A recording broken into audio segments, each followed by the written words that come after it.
মর্মান্তিক ঘটনা নিয়ে শুরু করছি। একটা মেয়ে সুকন্যা আক্তার ইপ্সিতা, তাকে মেরে ফেলা হয়েছে। ঘটনাটা একটু বলি। কোটা বিরোধী আন্দোলনে সক্রিয় ছিলেন সুকন্যা আক্তার ইপ্সিতা নামক ছাত্রদলের এই নেত্রী 5ই আগস্টের বাংলাদেশে বাদ দিয়ে পাকিস্তান জিন্দাবাদ বলে ফেসবুকে পোস্টও দিয়েছিলেন, বেশি দিন হয়নি।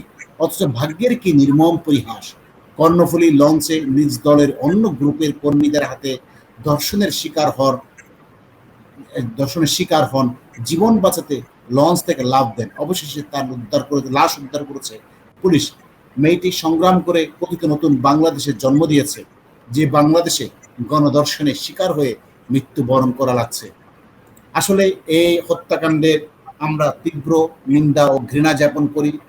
হত্যাকারীদেরকে অবিলম্বে গ্রেপ্তার করে আইনের আইন আইনের আওতায় আনা হোক, এই প্রত্যাশা করি।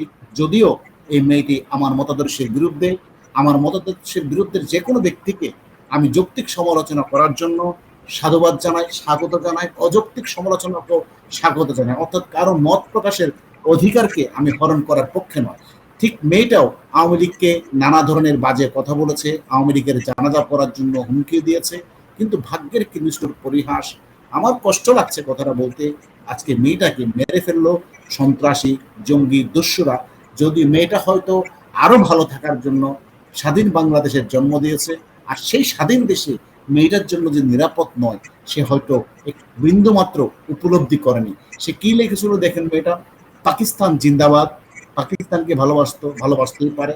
এই যে মেয়েটার পরিত্যক্ত লাশ উদ্ধার করেছে পুলিশ। দেখেন মেয়েটা কি লিখেছিল, আওয়ামী লীগের জানাজা কয়টায় পড়বেন ঠিক করেছেন। অর্থাৎ সে আওয়ামী লীগের জানাজা পড়বে। আচ্ছা পড়ুক, আওয়ামী লীগের জানাজা যদি জনগণ পড়তে আগ্রহী হয়, আমি সেটাকেও সাধুবাদ জানাই, যদি জনগণ আগ্রহ থাকে।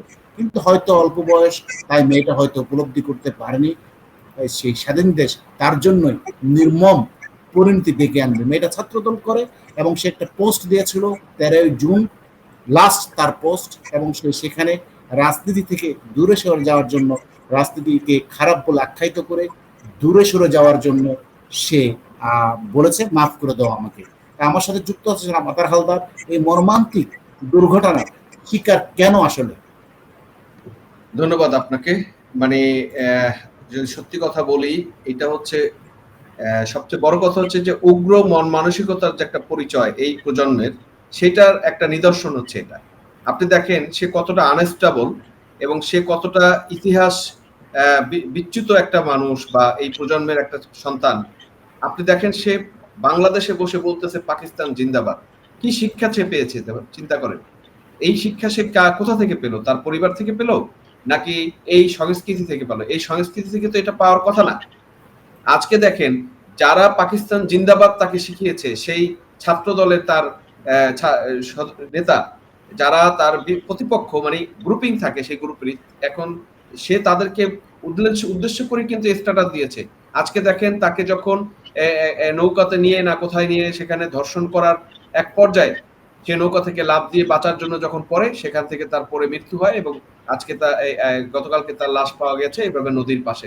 তাহলে এই জীবনের দায় কি? এবং সে কার জানাজা পড়তে চেয়েছিল? আওয়ামী লীগের জানাজা। তো আজকে কার জানাজা পড়তে হবে? তার জানাজা পড়তে হবে। অথচ আওয়ামী লীগ আমলেই সে নিরাপদে ছিল, কিন্তু সেটা সে বুঝতে পারেনি। তার দলের লোকেই তাকে আজকে ধর্ষণ করে খুব চমৎকার একটা পয়েন্ট বলছেন, চমৎকার একটা পয়েন্ট বলছেন।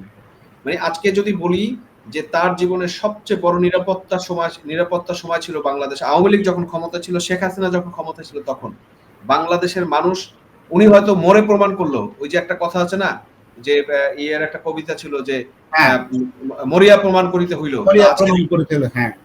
আজকে বিলাসীকে এই সুকর্ণাকে মরিয়া প্রমাণিত করতে হইল যে হ্যাঁ, এখন নয়, বরঞ্চ এই জননেত্রী শেখ হাসিনার সময় বাংলাদেশ নিরাপদ ছিল, স্বাধীন ছিল, মানুষের বাক স্বাধীনতা ছিল, মানুষের জীবনের নিরাপত্তা ছিল।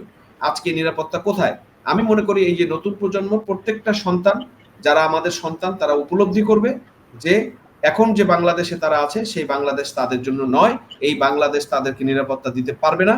তাদেরকে অবশ্যই স্বাধীনতা সার্বভৌমত্বের পক্ষে শক্তি দিয়েই বাংলাদেশকে বাঁচাই তুলতে হবে।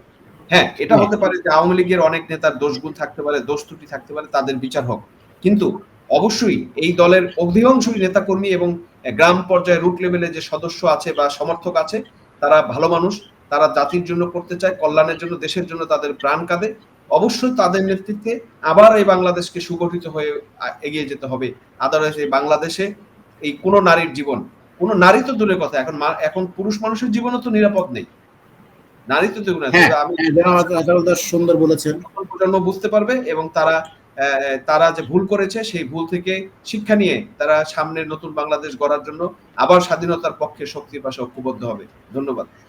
যারই কন্যা হোক, যারই মেয়ে হোক, যারই বোন হোক, আমরা অপরাধীর দৃষ্টান্তমূলক শাস্তি চাই। আমার প্রতিপক্ষ, তার দল করার অধিকার আছে, তার মত প্রকাশের স্বাধীনতা আছে।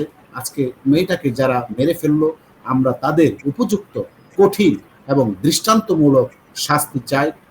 আজকে এই প্রজন্মের যারা এই ভুল করেছে, তারা যে শেখ হাসিনার সময় নিরাপদ ছিল, আজকে তারা হয়তো মরিয়া বাকি 10 জন প্রমাণ করিবে যে না, আমরা শেখ হাসিনার সময় নিরাপদে ছিলাম। তো মেয়েদের জন্য সবাই দোয়া করবেন। ধন্যবাদ সবাইকে, এবং অপরাধীরা যেন আইনের আওতায় আসে সেই চেষ্টাটা করবেন, সহযোগিতা করবেন। ধন্যবাদ সবাইকে।